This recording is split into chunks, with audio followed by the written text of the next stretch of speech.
जिस गायत्री मंत्र का उपदेश बटुक को बरुआ को दिया जाता है, वेद माता गायत्री, उसी गायत्री मंत्र की व्याख्या श्री रामायण है। 24 वर्णों में गायत्री मंत्र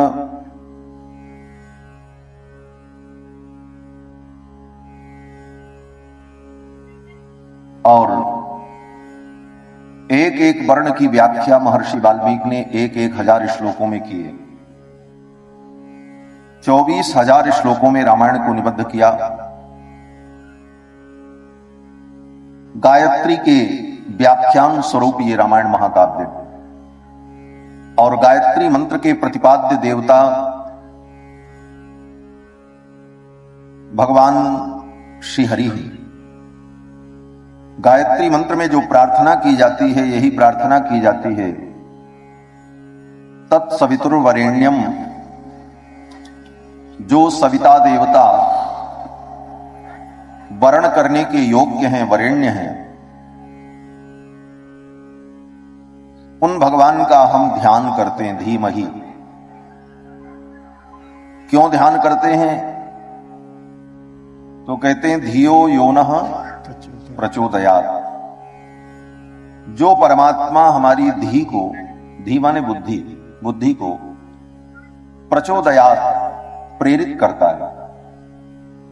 बुद्धि को सत्कर्म की ओर, अच्छे कर्मों की ओर जो परमात्मा हमें प्रेरित करता है, ऐसे सविता देवता का हम ध्यान करते हैं। यही गायत्री मंत्र का मूल अर्थ है। जो गायत्री मंत्र में जपते हैं, जो तेज संपन्न है, वरेण्य है, ऐसे देव सविता का हम ध्यान करते हैं, जो हमारी बुद्धि को प्रेरित करे। क्योंकि बुद्धि की प्रेरणा से ही सारे कर्म होते हैं। पाप भी व्यक्ति बुद्धि की प्रेरणा से ही करता है, पुण्य भी बुद्धि की प्रेरणा से ही करता है। कोई भी कर्म मनुष्य के द्वारा होगा तो बुद्धि ही उसे प्रेरित करती है, और बुद्धि की प्रेरणा सही दिशा में हो, यह तभी संभव है जब भगवान की कृपा हो। इसीलिए हमारी बुद्धि अच्छे कर्म में प्रेरित हो, यह भगवान से प्रार्थना की जाती है। और वे सविता देवता भगवान ही। सविता का मतलब होता है प्रेरणा देने वाला। सविता वही प्रसविता। सविता का मतलब जो प्रेरणा दे, और सबको प्रेरणा देने वाले भगवान श्री राम हैं। उर प्रेरक रघुवंश विभूषण, सबके हृदय में बैठकर सबको प्रेरणा देने वाले श्री रघुनाथ जी। तो गायत्री मंत्र के द्वारा प्रतिपाद्य जो परमात्मा हैं, वो प्रभु श्री राम ही हैं। उपासक अपनी अपनी दृष्टि से गायत्री मंत्र में अपने अपने इष्ट का दर्शन करते हैं, करना भी चाहिए। परंतु शब्द शास्त्र के आधार पर, रामायण के आधार पर, पूर्वाचार्यों के वचनों के आधार पर अनेकानेक प्रमाणों से यह प्रमाणित है कि गायत्री मंत्र के द्वारा प्रतिपाद्य परब्रह्म परमात्मा भगवान श्रीमन्नारायण हैं, भगवान श्री सीतारामचंद्र जी। और ये रामायण उसी गायत्री मंत्र की व्याख्या है 24,000 श्लोकों में। गायत्री मंत्र का प्रारंभ त वर्ण से होता है, तत्सवितुर वरेण्यम। उसके पहले जो बोलते हैं ओम भूर्भुवः स्वः, वो व्याहृति है, वो गायत्री मंत्र नहीं है। गायत्री मंत्र त से शुरू होता, तत्सवितुर वरेण्यम। और समापन कहां होता है? बोले त पर, प्रचोदयात्। त से लेकर त तक। तो पहले त को लिख लीजिए और फिर अंतिम त को उसी के बगल में लिख दीजिए, तो एक शब्द बनता है जिसको कहते हैं तत्। त और त मिलके हुआ तत्। वो तत् ही परमात्मा है। गायत्री मंत्र का छोटा रूप तत्। तत् माने तत् ब्रह्म, इसीलिए ब्रह्म का एक नाम है तत्। कि सीता जी का तो जनेऊ नहीं हुआ, कहीं लिखा नहीं, न राधा का हुआ, न रुक्मिणी का हुआ, न सीता का हुआ, न सावित्री का हुआ। न कौशल्या का हुआ, न केकई का हुआ, न यशोदा का हुआ, न देवकी का हुआ। जब इतनी बड़ी बड़ी महान देवियों का यज्ञोपवीत संस्कार नहीं हुआ और न कहीं लिखा गया, तो आज तुम स्त्रियों को यज्ञोपवीत पहना करके क्या तुम उनको बनाना चाहते हो? पाखंड ही तो। आज व्यासपीठ पर बैठने वाले लोग भी इन बातों को कहने में संकोच करते हैं कि हम किसी के बुरे क्यों बने, हम किसी का विरोध क्यों लें।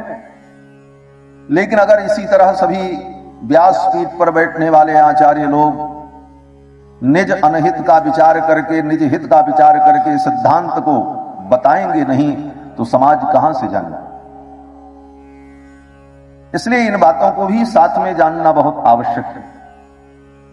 तो ये रामायण महाकाव्य गायत्री मंत्र की व्याख्या है और रामायण पढ़ने का अधिकार सबको, गायत्री मंत्र का अधिकार सबको नहीं है, लेकिन रामायण का अधिकार सबको है। स्त्री, बालक, वृद्ध, पुरुष, नर, नारी, कोई भी पढ़ो और इसके द्वारा सबका परम कल्याण होता है। पठन विजो बाग वृषभत्वमीयात् स्यात् क्षत्रियो भूमिपतित्वमीयात् वणिक जन पण्य फलत्वमीयात् जनश्च शूद्रोपि महत्वमीयात्। शूद्र भी इसे पढ़े, रामायण का पारायण करके, श्रीमद् वाल्मीकि रामायण का, उसका भी परम कल्याण होगा और उसे भी श्रेष्ठ पद, सम्मान और वैभव की प्राप्ति हो। राम जी सबके,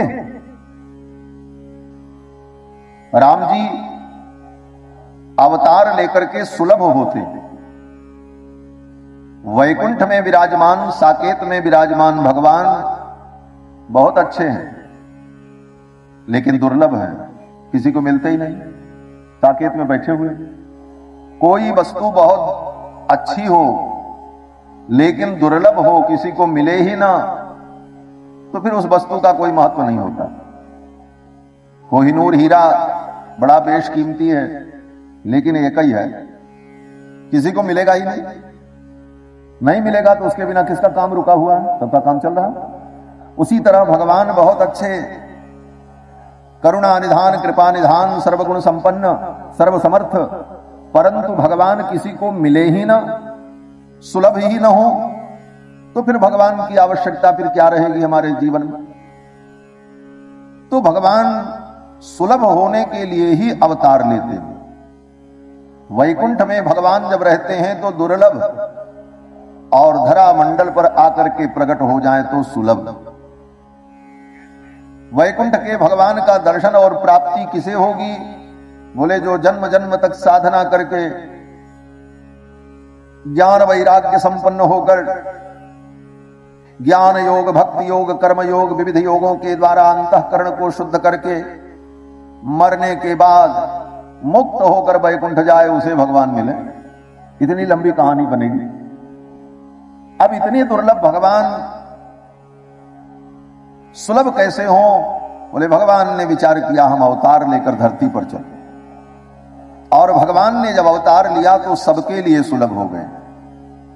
वही भगवान वशिष्ठ जैसे ज्ञानी को भी दर्शन दे रहे हैं और वही भगवान केवट को भी दर्शन दे रहे हैं।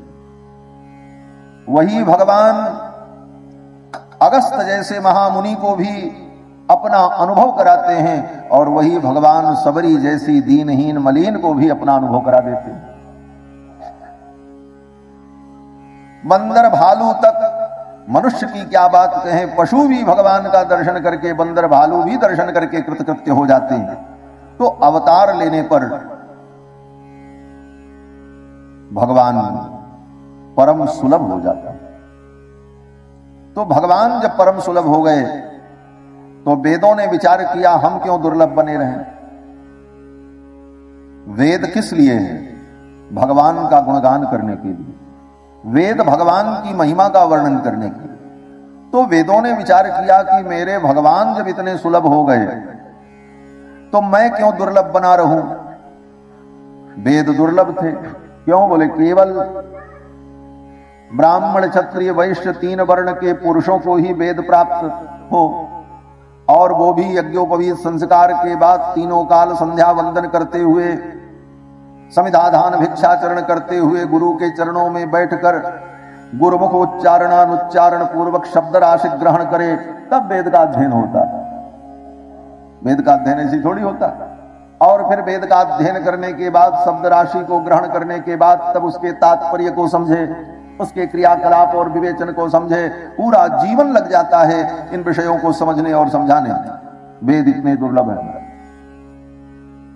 तो वेदों ने विचार किया हम सर्व सामान्य के लिए सुलभ हो जाएं, तो जैसे भगवान ने अवतार लेकर के सबके लिए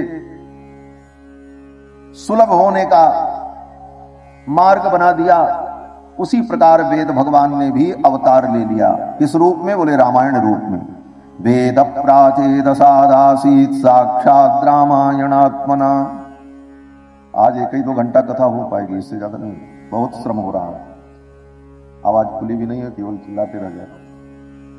श्री सीता रामचंद्र भगवान की जय, श्री हनुमान जी महाराज की जय। तो भगवान जैसे अवतार लेकर के सुलभ हो गए, उसी तरह चारों वेद रामायण के रूप में अवतार लेकर सबके लिए सुलभ हो गए। अब रामायण के रूप में जब वेद हो गए तो इनको कोई भी पढ़ पढ़े, स्त्री भी पढ़े, बालक भी पढ़े, वृद्ध भी पढ़े, कोई बंधन नहीं, सबके लिए। ऐसा ये दिव्य काव्य रामायण, राम जी का पावन चरित्र। कल के प्रसंग में आप सभी लोगों ने श्रवण किया कि महारानी कैकेयी ने मंथरा के कहने पर महाराज दशरथ से 2 वरदान की याचना की। मंथरा ने कहा, भरत राजा हो जाएंगे तो तुम्हारा वैभव, तुम्हारा सौभाग्य सब कुछ बना रहेगा। महारानी कैकेयी ने कहा, महाराज ने तो निर्णय कर लिया है, कल राम का युवराज पद पर अभिषेक कर देंगे, इतने कम समय में क्या किया जा सकता है? अब तो ये निर्णय बदलने वाला नहीं। मंथरा ने कहा, महारानी अगर मेरी बात मान लो तो अभी भी काम बन जाएगा। बोले क्या बात? मंथरा ने कहा, महाराज ने आपको 2 वरदान देने के लिए कहा था, आज वही 2 वरदान मांगने का समय आ गया है। आप कोप भवन में पधारो और महाराज जब आकर के आपके कोप का कारण पूछें तो आप कहना कि 2 वरदान देने के लिए आपने कहा था और अभी तक दिया नहीं। तो महाराज कहेंगे ही कि मांग लो। तो एक वरदान में भरत के लिए अयोध्या का राज्य मांग लेना और दूसरे वरदान में राम के लिए 14 वर्ष का वनवास मांग लेना। महारानी कैकेयी के मन में एक बार पुनः राम जी के प्रति जो प्रेम अनुराग है वो प्रकट हुआ। महारानी कैकेयी ने कहा, मंथरा एक ही वरदान से काम चल जाएगा, भरत के लिए मैं राज्य मांग लूं, राम भी अयोध्या में रहे, क्या आपत्ति?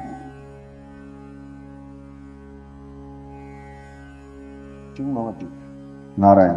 श्री सीता रामचंद्र भगवान की जय, श्री हनुमान जी महाराज की जय। जय जय सीताराम।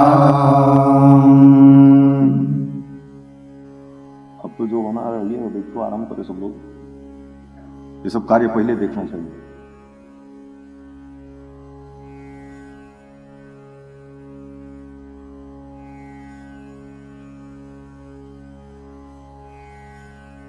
भगवान की जय। आप लोग पहले से आते हैं, पहले से आकर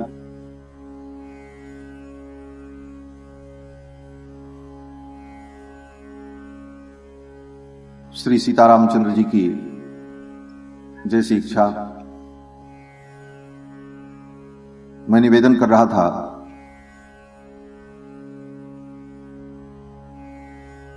कि महारानी कैकेयी को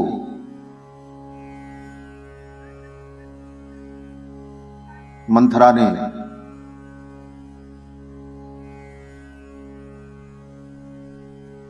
ऐसा रास्ता दिखाया कि महारानी कैकेयी को ही सारा कलंक हुआ। महारानी कैकेयी ने पहले कहा एक ही वरदान से काम चल जाएगा, भरत राजा बन जाएं, राम भी अयोध्या में रहें। मंथरा ने कहा महारानी भरत अगर राजा बन भी गए और राम अयोध्या में रहे तो राम के प्रति जो प्रजा का प्रेम है, प्राणहु ते प्रिय लागहि सब कह राम कृपालु, वह प्रेम एक न एक दिन विस्फोटक होगा और तुम्हारे भरत की सत्ता चली जाएगी, प्रजा राम को ही राजा स्वीकार करेगी। इसलिए राम का बन जाना अनिवार्य है। और 14 वर्ष की कालावधि बहुत होती है। 14 वर्ष में धीरे धीरे प्रजा भरत में अनुरक्त हो जाएगी और राम को भूल जाएगी। भरत का राज्य अस्थायी हो जाएगा। मंथरा के इन वचनों को सुनकर महारानी कैकेयी ने कहा, मंथरा तू इतनी बुद्धिमान है?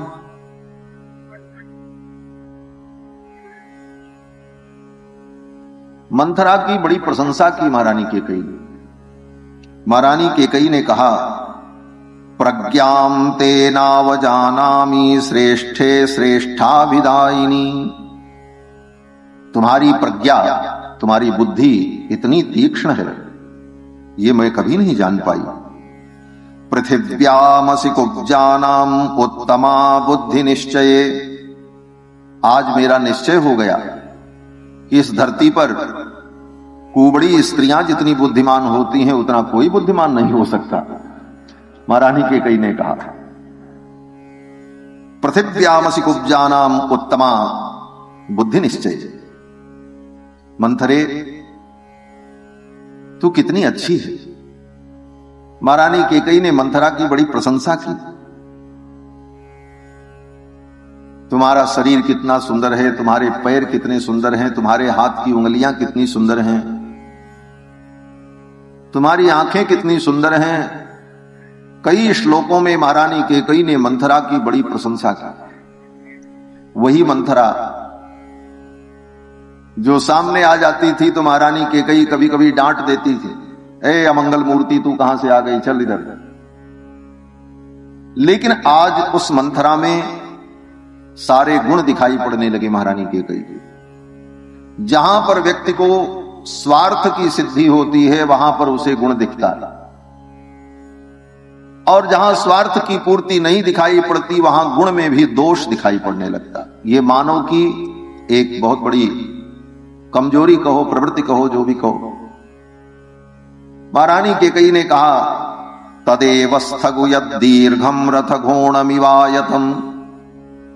हे मंथरा, तेरे पीठ पर ये जो कुबड़ निकला हुआ है, रथ घोणमिवायतम, रथ के धुरे के समान लट्टू जैसा तेरे पीठ पर जो ये कुबड़ निकला है, मतय क्षत्र विद्याश्च मायाश्चात्र वसंति ते। तेरे इस कुबड़ में ही सारा बुद्धि का खजाना भरा हुआ है। मतय क्षत्र विद्याश्च, मति क्षत्रियों की विद्या, राजनीति, मायाश्च और अनेक प्रकार की माया, ये सब कुछ तेरे इस कुबड़ में विराजमान है। और मंथरा तू चिंता मत करना, मेरा भरत राजा हो जाएगा तो तेरे इस कुबड़ की मैं पूजा करूंगी। हाँ, महारानी कैकेयी ने कहा, तेरे इस कुबड़ की मैं पूजा करूंगी। चंदनम समर्पयामि, अक्षतम समर्पयामि, पुष्पम समर्पयामि, लब्धार्था च प्रतीता च लेपयिष्यामि ते स्थगुम। महारानी कैकेयी ने कहा, तुम्हारे कुबड़ में बढ़िया मलयागिर चंदन में केसर मिलाकर, कस्तूरी मिलाकर के इस पे लेप लगाऊंगी, लेपयिष्यामि स्थगुम। और सुंदर शुद्ध स्वर्ण की माला बनवाकर तेरे इस कुबड़ को धारण कराऊंगी। जातेन च सुवर्णेन सुनिष्टप्तेन सुंदरी। हे सुंदरी, तेरे इस कुबड़ को मैं सुंदर सोने की माला पहनाऊंगी। और तू चिंता मत करना, मेरा भरत राजा हो जाएगा तो मैं भरत से कहूंगी, भरत पहला काम ये करो, दुनिया के कोने कोने में गुप्तचरों को भेजो, सेवकों को भेजो और पता लगाओ सारी धरती पर जितनी कुबड़ी स्त्रियां हो सबको अयोध्या बुला लो, ढूंढवाओ। जितनी कुबड़ी स्त्रियां हो वो सब अयोध्या में आ जाएं, क्योंकि कुबड़ी स्त्रियां बड़ी बुद्धिमान होती। मंथरा तू चिंता मत करना, वो सारी कुबड़ी स्त्रियां तुम्हारी दासी बनकर के तुम्हारी सेवा में रहेंगी और तू उनके बीच में राजरानी के समान सुख का भोग करेगी। तवापि कुब्जाया सर्वाभरण भूषिता पादौ परिचरिष्यन्ति यथैव त्वं सदा मम। जिस तरह तुम मेरी सेवा करती हो इसी प्रकार वो सैकड़ों कुबड़ी स्त्रियां तुम्हारी सेवा करेंगी। कुब्जा ने कहा महारानी ये सब बाद में करना, पहले तो आप कोप भवन में जाओ। और सिखा पढ़ा करके कुब्जा ने महारानी कैकेयी को कोप भवन में भेज दिया। गोस्वामी जी महाराज कहते हैं व्यक्ति की बुद्धि कितनी भी शुद्ध हो, पवित्र हो, लेकिन अगर कुसंग हो जाए तो उसकी बुद्धि बिगड़ जाती है। को न कुसंगत पाए नसाई रहई न नीच मते चतुराई। मंथरा ने महारानी कैकेयी की बुद्धि को विकृत कर दिया और महारानी कैकेयी ने अपने समस्त श्रृंगार को उतारकर एक श्वेत वस्त्र धारण करके केशों को खोलकर कोप भवन में जाकर भूमि पर एक साधारण आस्तरण बिछाकर लेट गई। अथैव मुक्त्वा वचनम सुदारुणम निधाय सर्वाभरणानि भामिनी असंस्कृतामास्तरणेन मेदिनी तदाधिशिष्ये पतितेव किन्नरी। जाकर के कोप भवन में महारानी कैकेयी भूमि पर लेट गईं। महर्षि वाल्मीकि कहते हैं कि ऐसा लग रहा था जैसे स्वर्ग से कोई किन्नरी पुण्य के नष्ट हो जाने पर पृथ्वी पर गिर गई हो और स्वर्ग जाने की उसकी क्षमता समाप्त हो गई हो, पुण्य के अभाव में उसी प्रकार महारानी कैकेयी भूमि पर पड़ी। कैकेयी परम सुंदरी थी, उनका नाम ही स्वरूपा जी है। वो तो कैकेय देश की हैं इसलिए कैकेयी कहा जाता है। स्वरूपा जी उनका नाम है, परम सुंदरी। उनके सौंदर्य को देखकर और उनके पराक्रम को देख करके ही महाराज दशरथ ने उनका पाणी ग्रहण किया और ये विवाह दशरथ जी महाराज ने स्वयं याचना की थी। कैकेय देश के राजा से कहा आप अपनी बेटी का विवाह मेरे साथ कर दो, इनका कन्यादान मुझे कर दो। और दशरथ जी ने ही जब कन्यादान की याचना की तो राजनीति तो बड़ी विलक्षण होती। महाराज ने कहा कि ये स्वयं चाहते हैं तो मैं भी कोई बात कह दूं। उन्होंने कहा तो ठीक है हम ब्याह तो कर देंगे अपनी बेटी का आपके साथ, लेकिन शर्त यह होगी कि मेरी बेटी से जो संतान उत्पन्न हो वही आपका उत्तराधिकारी होगा। और महारानी कैकेयी से विवाह करने के लिए ही महाराज ने यह वचन उनके पिता को दे दिया। यही सब राम जी के राज्याभिषेक में संदेह का कारण बन रहा था। महारानी कैकेयी भूमि पर पड़ी। तदाधिशिष्ये पतितेव किन्नरी। महाराज राज्य के कार्य से निवृत्त होकर के जब महल में आए तो महाराज दशरथ ने सोचा सबसे पहले यह सूचना मैं महारानी कैकेयी को दूं, क्योंकि महारानी कैकेयी प्रभु श्री राम से बहुत प्रेम करती थी। इसलिए दशरथ जी ने सोचा कि यह समाचार पहले मैं महारानी कैकेयी को सुनाऊं।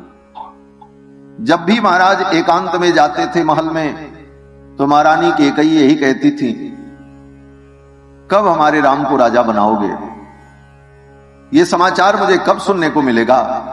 तो महाराज कहते थे देवी धैर्य रखो, होगा।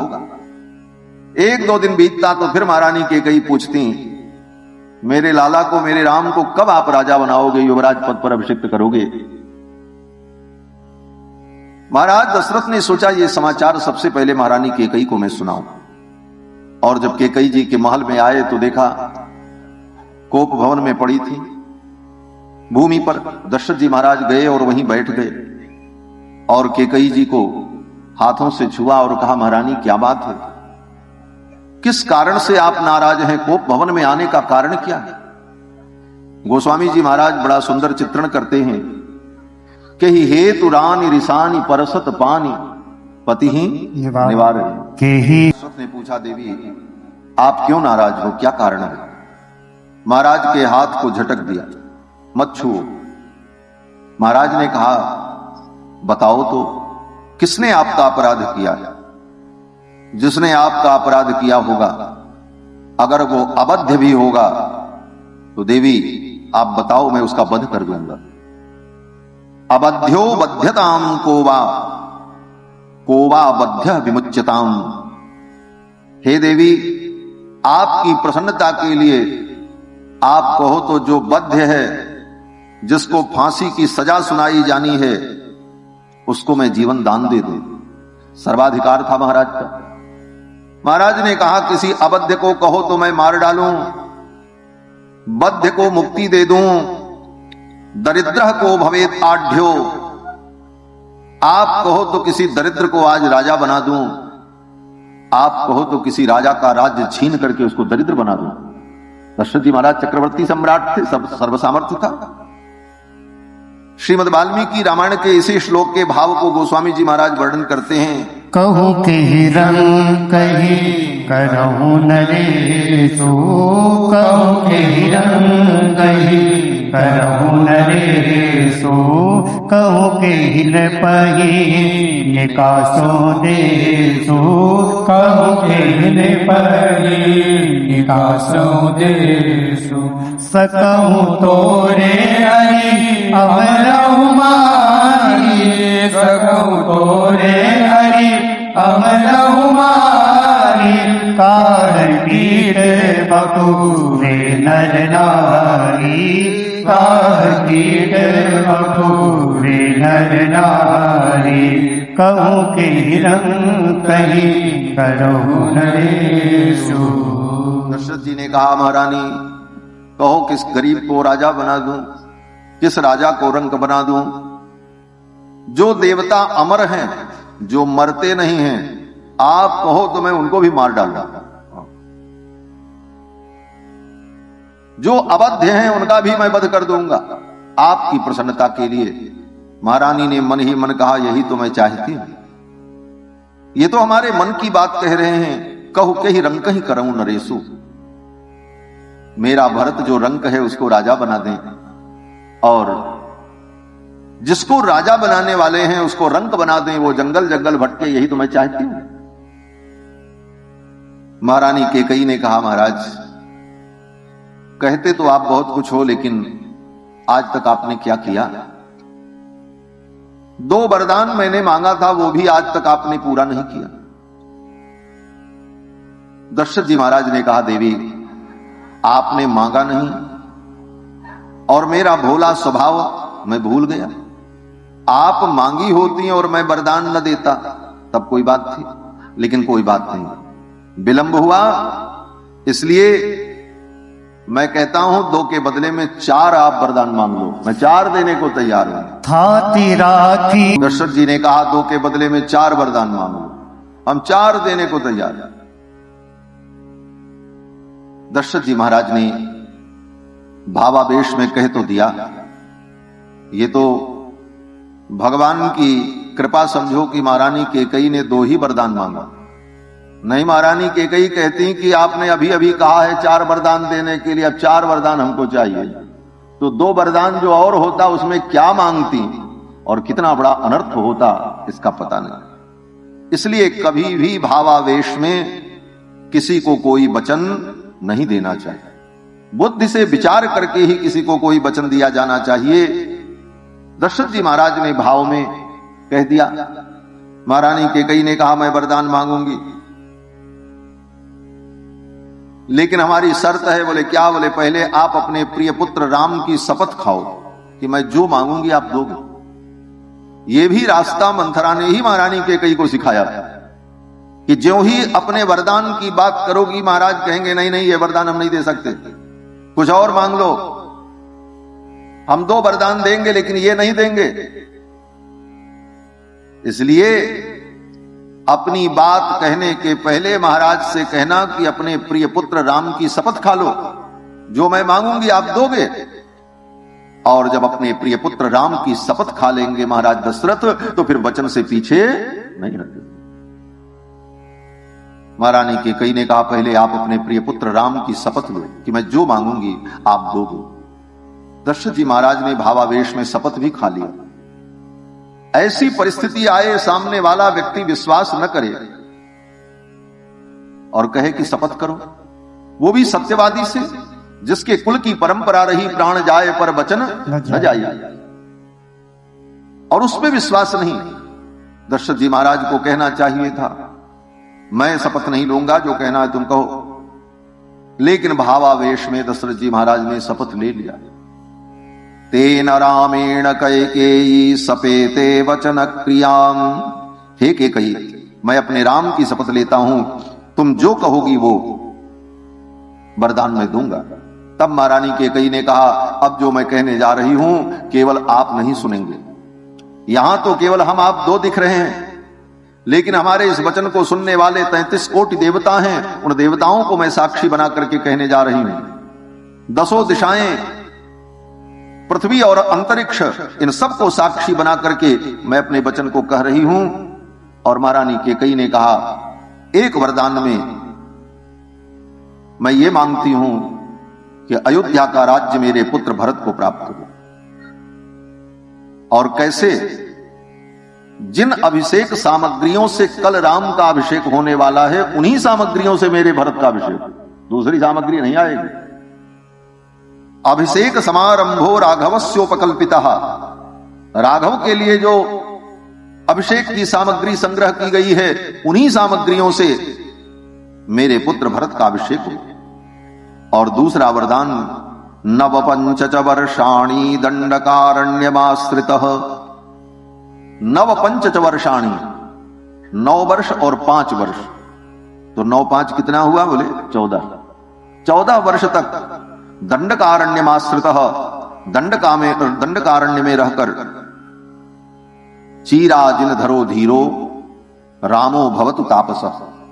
बलकल वस्त्र धारण करके, मृगचर्म धारण करके राम तपस्वी बनकर 14 वर्ष तक दंडकारण्य में रहें, ये दूसरा वरदान मुझे चाहिए। दशरथ जी महाराज तो सुन करके व्याकुल हो गए। दशरथ जी महाराज ने कहा, कैकेयी तुम तो जानती हो राम राज्य का भूखा नहीं है, राज्य मैं तुम्हारे पुत्र भरत को दे दूंगा, लेकिन मेरे राम को अयोध्या में मेरी आंखों के सामने रहने दो। तुम तो जानती हो, तिष्ठेल लोको विना सूर्यम, ये संपूर्ण लोक सूर्य के बिना रह सकता है। यद्यपि सूर्य के बिना सृष्टि नहीं रह सकती, जीवनी शक्ति सूर्य के अंदर है, लेकिन सूर्य के बिना भी ये सृष्टि रह सकती है। सस्यम वा सलिलम बिना, पानी के बिना धान की खेती हो सकती है। न तो रामम बिना देहे तिष्ठेत मम जीवितम, राम के बिना मैं जीवित नहीं रह सकता। मेरे ऊपर दया करो, राम को अयोध्या में रहने दो। महारानी कैकेयी ने कहा, यह सब नाटक नहीं चलेगा, मुझे जो मांगना था मैंने मांग लिया। ऐसी स्थिति में भी दशरथ जी महाराज भगवान के गुणों का चिंतन करते। रोते हुए दशरथ जी कहते हैं, कैकेयी रामो ही भरताद् भूयस्तव शुश्रूषते सदा। तुम्हारे पुत्र भरत से ज्यादा राम तुम्हारी सेवा करता है, और ऐसे राम को तुम वन में भेजना चाहते? राम ने क्या अपराध किया? राम जी के गुणों का चिंतन करते हुए दशरथ जी कहते हैं कि सत्येन लोकान जयति, मेरे राम ने अपने सत्य के द्वारा समस्त लोगों को जीत लिया है।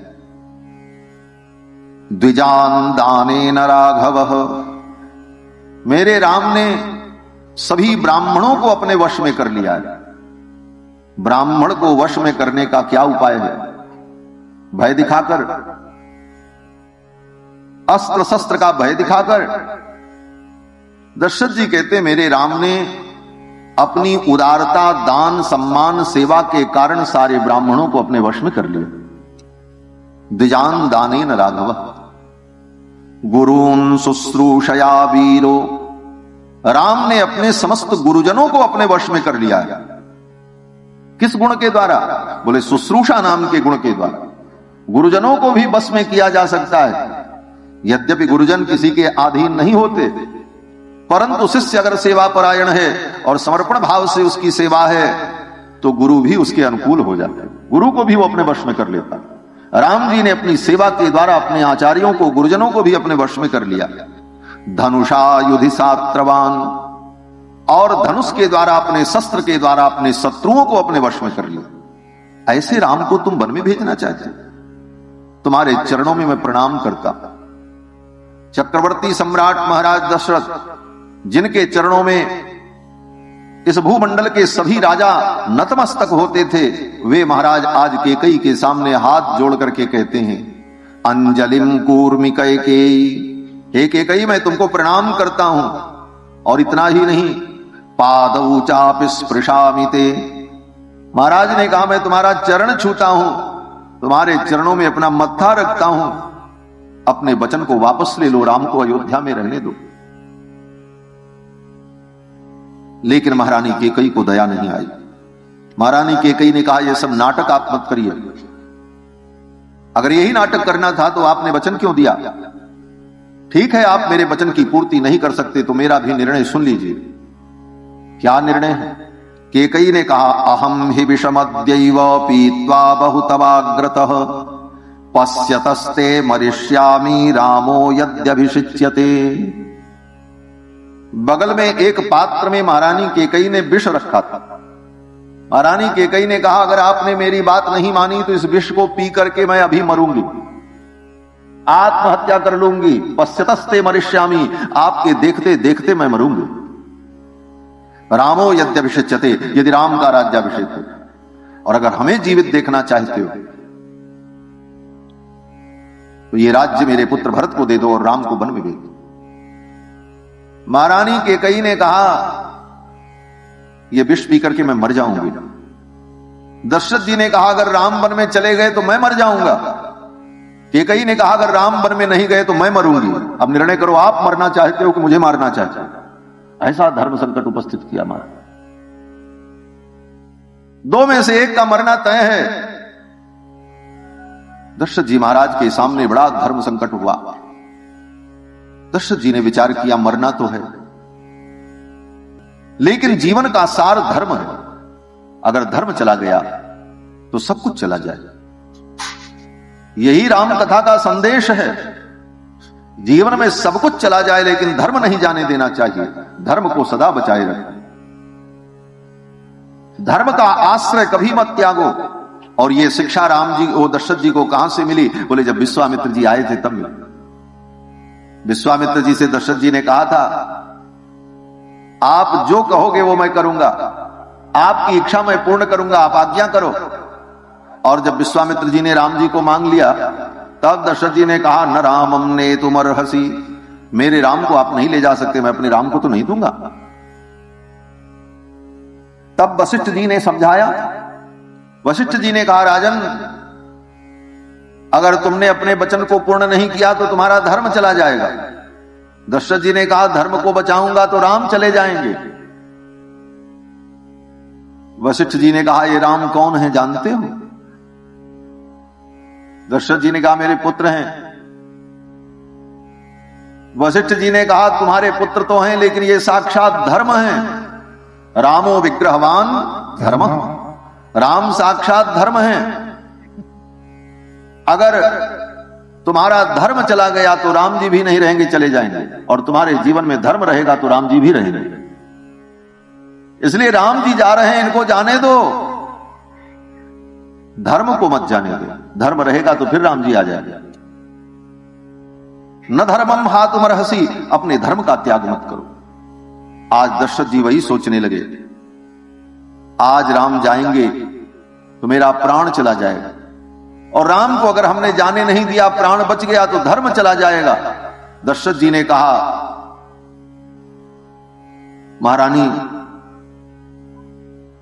आप मेरी बात मान लो। महारानी कैकेयी ने जब नहीं मानी तो दशरथ जी तो कुछ नहीं बोले, लेकिन दशरथ जी ने अपने मंत्री सुमंत से कहा, जाओ मेरे धर्मात्मा पुत्र राम को बुला करके लाओ, मैं अपने राम को देखना चाहता हूं। दशरथ जी ने कहा कि धर्म बंधेन बद्धोस्मि नष्टा च मम चेतना, मैं धर्म के बंधन में बंध गया हूं, मेरी चेतना नष्ट हो रही है। ज्येष्ठम पुत्रम प्रियम रामम द्रष्टुमिच्छामि धार्मिकम, अपने धर्मात्मा पुत्र राम को मैं देखना चाहता हूं। सुमंत जी गए, राम जी को बुला करके लेकर के आए। राम जी जब आए,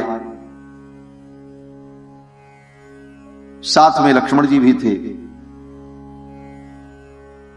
जब राम जी चलने लगे तो श्री जानकी जी ने राम जी को अपने महल के द्वार तक साथ जाकर के विदा किया, रथ पर बैठाया। अभी जानकी जी को पता नहीं है कि क्या होने वाला है। और जब राम जी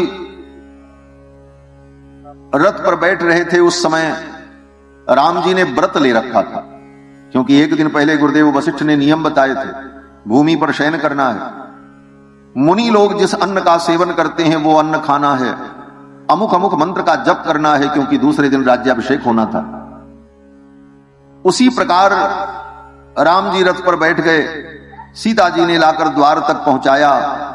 पति सम्मानिता सीता भर्तारमसिते क्षणा आद्वार मनुब्राज मंगलान नभिदध्युषि।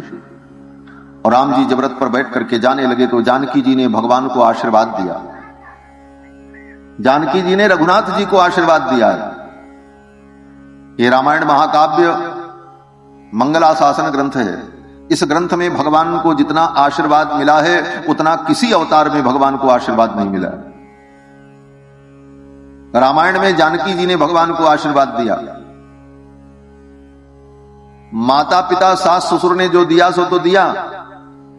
मिथिला में आए तो मिथिला में जनक जी ने आशीर्वाद दिया, इयम सीता मम सुता सह धर्मचरी तव प्रतीक्ष चैनाम भद्रम ते। हे राम तुम्हारा मंगल हो, जनक जी ने आशीर्वाद दिया। श्री जानकी जी ने भगवान को आशीर्वाद दिया। जानकी जी कहती पूर्वाम दिशम वज्रधरो दक्षिणाम पातुते यमः। हे रघुनंदन,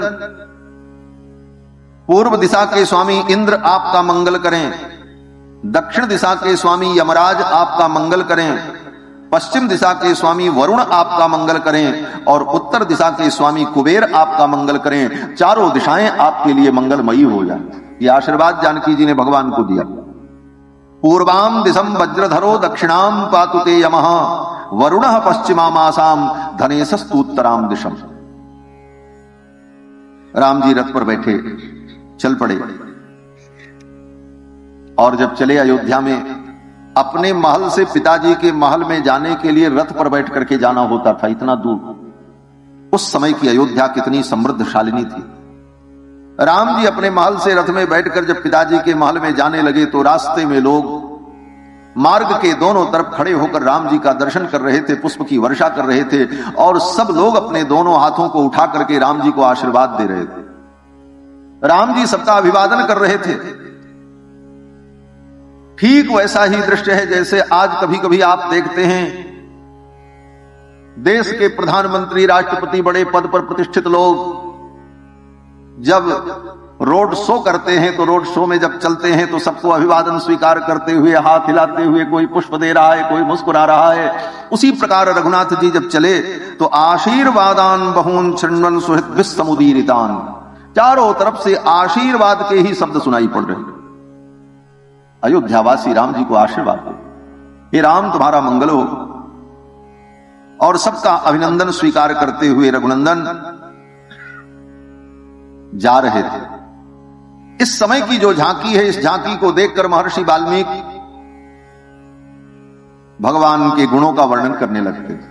कल की कथा में मैंने निवेदन किया था, भगवान के दिव्य गुणों का वर्णन ही कथा है। हर प्रसंग में भगवान के गुण का चिंतन। महर्षि वाल्मीकि कहते हैं भगवान कितने मनोहर हैं, इनको देखकर कौन ऐसा व्यक्ति होगा जो अपनी आंखों को फेर पाएगा। दुनिया में कोई चीज होती है, व्यक्ति देख लेता, कुछ देर बाद फिर कुछ और देखता है, 24 घंटे उसी को थोड़ी नहीं हारता रहे। लेकिन राम का सौंदर्य कैसा है, वाल्मीकि जी कहते हैं नहीं तस्मान मनः कश्चित् चक्षुषी वा नरोत्तमात् नरः शक्नोत्यपाकृष्टुम अतिक्रांते राघवे। राम जी जब मार्ग में चलते हैं तो लोग अपलक नेत्रों से राम जी को देख रहे हैं। राम जी दूर चले गए फिर भी देख रहे हैं। अपनी दृष्टि को राम जी से अलग नहीं कर पा रहे हैं लोग। ये राम जी का सौंदर्य है। और फिर यहां पर महर्षि वाल्मीकि एक उपदेश देते हैं। महर्षि वाल्मीकि कहते हैं, संसार के प्राणियों सुन लो, इस संसार में दो लोग सौभाग्यशाली हैं। कौन कौन? बोले एक वो व्यक्ति सौभाग्यशाली है जो राम जी को देखता है, और दूसरा सौभाग्यशाली बोले जिसको राम जी देखते हैं। बस कितनी बड़ी बात है महाराज, ये साधारण बात नहीं है। समझने वाले के लिए बहुत बड़ी बात है और ना समझ के लिए कुछ नहीं। महर्षि वाल्मीकि कहते हैं, यश्च रामम न पश्येत्तु, और जिसको राम जी ने नहीं देखा, और यम च रामो न पश्यति, जिसने राम जी को नहीं देखा और राम जी ने जिसको नहीं देखा, वो प्राणी कहते हैं निंदितः सर्वलोकेषु, वो सारे संसार में निंदित प्राणी है। उससे बड़ा निंदित प्राणी कोई हो नहीं सकता। कितना निंदित है? बोले दुनिया तो उसकी निंदा करेगी ही करेगी, लेकिन उसके जीवन में एक दिन ऐसा आएगा कि उसकी खुद की आत्मा उसकी निंदा करेगी। धिक्कार है तुमको, तुमने राम जी का दर्शन नहीं किया। महर्षि वाल्मीकि कहते हैं, निंदितः सर्वलोकेषु स्वात्मा पेनम विगर्हते, उसकी आत्मा खुद उसे धिक्कारेगी। इसलिए हमारी आत्मा हमको धिक्कारे, इससे अच्छा है हम राम जी को देखें और हम राम जी का भजन करें, राम जी की उपासना करें, उनका चिंतन करें, और उसका परिणाम यह हो कि राम जी अपनी कृपा दृष्टि से हमको देखें। यही जीव की धन्यता, इससे बड़ी धन्यता और कुछ नहीं हो सकती। राम जी रथ पर बैठकर पिताजी के महल में पहुंचे। जाकर के पिताजी के चरणों में प्रणाम किया। पिताजी कुछ नहीं बोले। राम जी को बड़ा आश्चर्य हुआ। राम जी ने मां कैकेयी से पूछा, बगल में बैठी थी। राम जी ने कहा कि अन्यदा माम पिता दृष्ट्वा कुपितोपि प्रसीदति। अन्य दिनों में मेरे पिताजी अगर किसी कारण से नाराज भी रहते थे तो मुझे देखते ही प्रसन्न हो जाते थे। आज मेरे प्रणाम करने पर भी ये प्रसन्न नहीं हुए और मुझे आशीर्वाद नहीं दिया। इन्हें क्या हो गया? इस पंक्ति की व्याख्या करते हुए आचार्यों ने लिखा है कि अन्यदा माम पिता दृष्ट्वा प्रकृतोपि प्रसीदति। राम जी कहते मेरे पिताजी किसी कारण से अगर नाराज भी रहते तो हमें देखते ही प्रसन्न हो जाते। राम जी से नाराज हों और राम जी को देख करके प्रसन्न हो जाए, ऐसा नहीं। राम जी से तो कभी दशरथ जी नाराज हुए ही नहीं, लेकिन किसी अन्य कारण से अगर दशरथ जी क्रोधित भी रहते और राम जी पहुंच जाएं तो राम जी को देखते ही उनका क्रोध शांत। उदाहरण दिया, दशरथ जी महाराज अपने न्यायालय में बैठे थे, किसी मुकदमे की सुनवाई कर रहे थे। किसी अपराधी ने बहुत भयंकर अपराध किया था और उसके सारे पक्षों को सुनने के बाद उन्होंने निर्णय किया कि इस अपराधी को मृत्युदंड दिया जाना चाहिए। और मृत्युदंड देने जा रहे थे, लिख दिया, जैसे न्यायाधीश फैसला लिख देता, बताता बाद में, सुरक्षित कर लेता लिख कर। दशरथ जी ने सुरक्षित कर लिया लिख करके इसे मृत्युदंड देना है। और वो अपराधी भी जान रहा था मुझे मृत्युदंड ही मिलेगा। लेकिन तब तक भगवान श्री राम कहीं से खेलते हुए पहुंच गए न्यायालय में। दशरथ जी ने देखा, राम जी जाकर के दौड़कर पिताजी की गोद में बैठ गए। रघुनाथ जी को देखते ही दशरथ जी इतने प्रसन्न हुए, वो लिखे हुए निर्णय को फाड़ करके फेंक दिया और कहा इसे जीवन दान दे दिया जाए, इसे जीवन दान दे दिया जाए। अन्यदा माम पिता दृष्ट्वा प्रकृतोपि प्रसीदति। राम जी के दर्शन मात्र से दशरथ जी को इतना आह्लाद होता, आनंद होता। राम जी कहते हैं आज इन्हें क्या हो गया, मेरे प्रणाम करने पर ये मुझे आशीर्वाद भी नहीं दे रहे। क्या इनको कोई शारीरिक कष्ट है, मानसिक कष्ट है?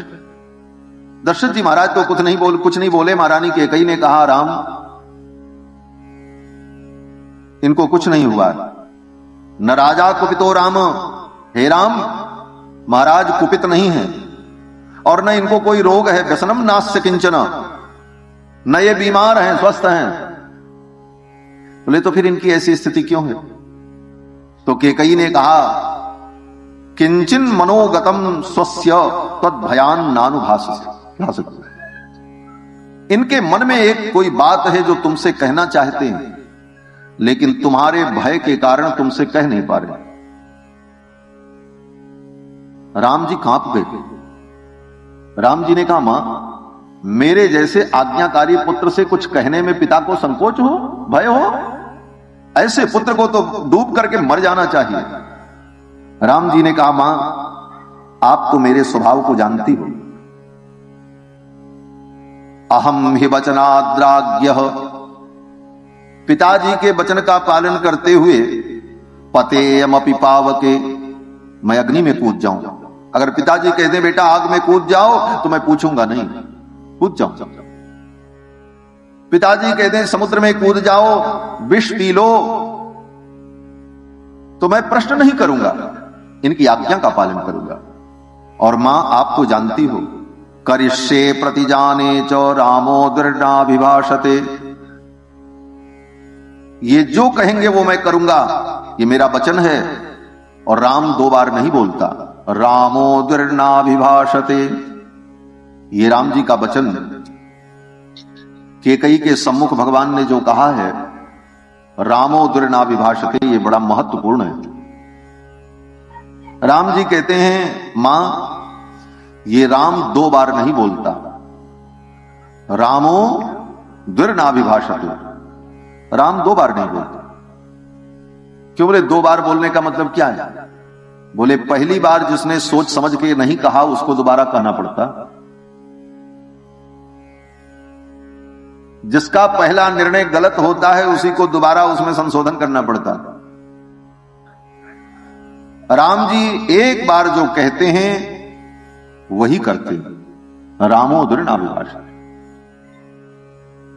और केवल दो बार बोलने की ही बात नहीं है। हनुमान नाटकम ग्रंथ में तो श्री हनुमान जी महाराज वर्णन करते हैं कि द्विशरम नाभिसंधत्ते, राम जी किसी को मारना चाहें तो दो बाण का प्रयोग नहीं करते, एक ही बाण का प्रयोग करते। ऐसे वीर हैं। दो बाण का प्रयोग क्यों नहीं करते? बोले दूसरे बाण के प्रयोग की जरूरत उसे पड़ती है जिसका पहला बाण व्यर्थ हो जाए। ये बात अलग है कि राम जी को लीला करनी है तो फिर बाण पे बाण चलाते रहे, जैसे रावण के वध में राम जी ने खूब लीला की, देवता ऋषि मुनि महात्माओं को दिखाने के लिए, वो युद्ध लीला है। वस्तुतः राम जी किसी को मारना चाहें तो एक ही बाण राम जी का पर्याप्त है, दूसरे बाण की जरूरत नहीं। और इसका उदाहरण एक ही बाण प्राण हर ले, द्विशरम नाभिसंधत्ते, द्विस्थापयति नाश्रितान। कोई व्यक्ति राम जी की शरण में आ जाए तो राम जी उसको बसा देते हैं। अगर वो उजड़ गया है, दीनहीन है, तो राम जी उसको बसा देते हैं, लेकिन दो बार नहीं बसाते। द्विस्थापयति नाश्रितान, एक बार अपने आश्रित को बसा देते हैं। किसी ने कहा दोबारा नहीं बसाते? बोले नहीं। बोले क्यों? बोले एक बार राम जी जिसको बसा दें वो कभी उजड़ ही नहीं सकता, इसलिए दोबारा बसाने की जरूरत नहीं पड़ती। दो बार राम जी किसी को नहीं बसाता। आगे कहते हैं दुर्ददाति न चार्थिभ्यो, मांगने वाले को राम जी दो बार नहीं देते हैं। कोई गरीब व्यक्ति राम जी के पास आया मांगने के लिए, बोले एक बार देते हैं, दोबारा नहीं देते। लोगों ने कहा राम जी बड़े कंजूस हैं। बोले कंजूस नहीं है, इतने उदार हैं कि एक बार में ही सब कुछ दे देते हैं, दोबारा उसे मांगने की जरूरत ही नहीं पड़ती। दुर्ददाति न चार्थिभ्यो रामो दृढ़ाभिभाषते, और राम जी दो बार नहीं बोलते। राम जी ने कहा मैया, मेरे स्वभाव को, मेरे सिद्धांत को आप जानती हो, ये जो कहेंगे मैं करूंगा।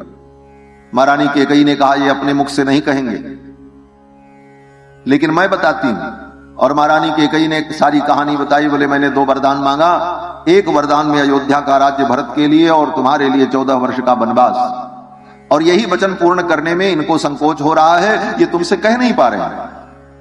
राम जी ने कहा बस इतनी सी बात?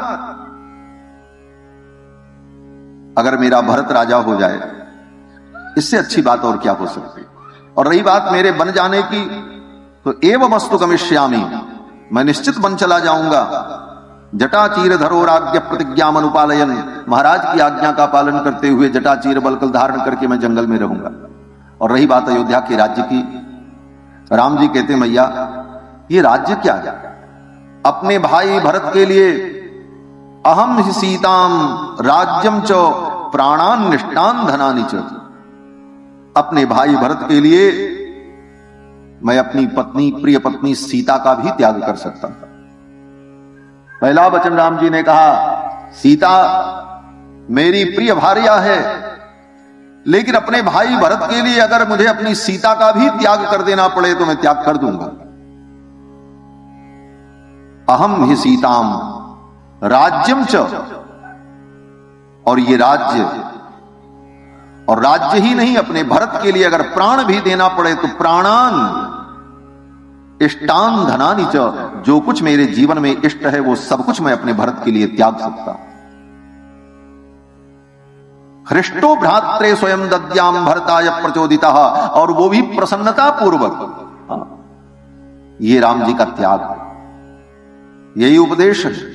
रामायण सुनने का यही उपदेश है कि एक भाई को अपने भाई के लिए कितना भी बड़ा त्याग करना पड़े तो वो त्याग करने के लिए उसे सतत तैयार रहना चाहिए। यही रामचरित्र है, यही रामचरित्र है। गीत गाना भजन सब तो है, ठीक है, लेकिन वास्तविक रामचरित्र यही है। रामचरित मानस पढ़ो, राम जी का उत्सव करो, राम जी के लीला गाओ, और एक बित्ता जमीन के लिए भाई से मुकदमा लड़ो कोर्ट में जाकर के, बोले ये रामचरित्र नहीं है। रामचरित्र तो यह है कि अपने भाई के लिए एक भाई कितना बड़ा त्याग कर सकता है। इसीलिए रामायण में दोनों प्रकार के भाई का वर्णन है। एक भाई रावण है जिसने अपने भाई को लात मार करके निकाल दिया, और उसी रामायण में एक भाई सुग्रीव है जिसने अपने भाई बाली का वध करा दिया, और उसी रामायण में एक भाई राम जी हैं जो कहते हैं मैं अपनी पत्नी सीता, पुत्र, संपत्ति जो कुछ है सब भरत के लिए त्याग सकता हूं। प्राणान निष्ठान धनानि च। और इसके विपरीत होता क्या है? राम जी कहते हैं अपने भाई के लिए हम अपनी पत्नी तक का त्याग कर सकते हैं, और आज की स्थिति क्या है? बोले पत्नी के लिए लोग भाई का त्याग कर देते हैं, पत्नी के लिए भाई का त्याग कर। राम जी कहते भाई के लिए मैं पत्नी त्याग सकता। यही रामचरित्र। इसीलिए रामचरित्र की आज भी आवश्यकता है। अगर रामचरित्र पढ़ करके व्यक्ति जीवन में उतारे तो कितने घर उजड़ने से बच जाए, कितने घर में जो अशांति है वो अशांति दूर हो जाए। इसीलिए आज भी राम जी का चरित्र प्रासंगिक है, इसीलिए आज भी राम जी सबकी आवश्यकता है। यहां इतनी माताएं बैठी, इन माताओं से पूछो आपको कैसा पति चाहिए, तो हर स्त्री यही कहेगी हमको राम जी जैसा पति मिले। भाई से पूछो कैसा भाई चाहिए, तो भाई यही कहेगा राम जी जैसा भाई चाहिए। मित्र से पूछो कैसा मित्र चाहिए, तो मित्र कहेगा मित्र हो तो राम जी जैसा। बाप से पूछो कैसा बेटा होना चाहिए, तो पिता यही कहेगा बेटा हो तो राम जी जैसा। यहां तक कि शत्रु से पूछो, अगर वो बुद्धिमान शत्रु होगा उससे पूछो तुमको कैसा शत्रु चाहिए, तो बुद्धिमान शत्रु यही कहेगा अगर शत्रु मिले तो राम जी जैसा मिले, गद्दार न मिले, ऐसा शत्रु मिले जो राम जैसा सिद्धांतवादी हो। राम जी का सिद्धांत क्या है?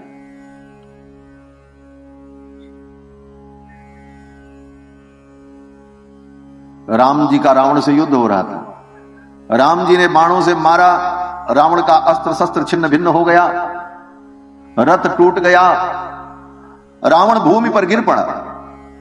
रावण ने देखा अब राम जी हमको मार देंगे क्योंकि अब मैं निशस्त्र हो गए।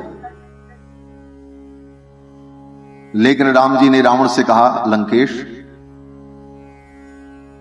तुम्हारे शस्त्र नष्ट हो गए, तुम्हारा रथ नष्ट हो गया, और युद्ध करते करते तुम श्रांत हो गए हो, थक गए हो। जाओ लंका में जाकर के विश्राम करो, औषधि का सेवन करो, और कल स्वस्थ होकर के जब आओगे तब युद्ध का निर्णय। ये शत्रु के प्रतिभावना राम जी की। राम जी कहते हैं प्रविश्य लंकाम, लंका में प्रवेश करो और जब पुनः आप आओगे तब युद्ध होगा। रावण लौट करके जब आया तो अपने 20 हाथ से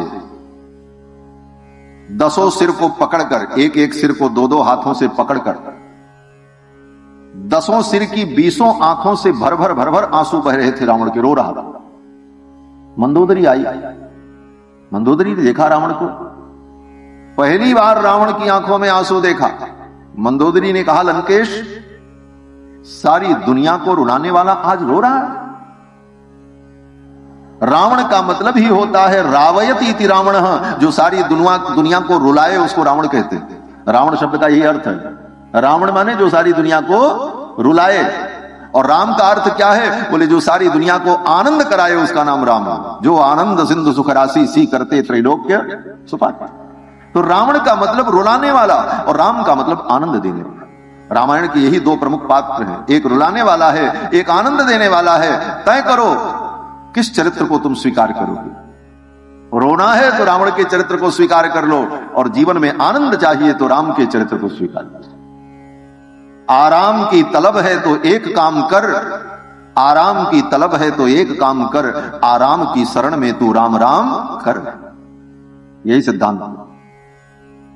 मंदोदरी ने कहा, आज आपकी आंखों में आंसू, युद्ध में ज्यादा चोट लग गई क्या? रावण ने आंसू पोंछा और कहा, देवी, मेरी वीरता का उपहास करती हो? रावण को युद्ध में चोट लगे और रावण रोएगा? जो रावण अपने हाथों से अपने एक एक सिर को उखाड़कर अपने इष्ट भगवान शंकर के चरणों में चढ़ा देता है, कपट दिने नमः विप्त केशाय नमः वामदेवाय नमः कहकर, उस रावण को युद्ध में बाण लगे और तलवार लगे और वो रोएगा? मंदोदरी ने कहा, तो फिर क्यों रो रहे हो, क्या कारण है? रावण फिर रोने लगा और रावण ने कहा, देवी, आज राम के स्वभाव ने हमको रुला दिया।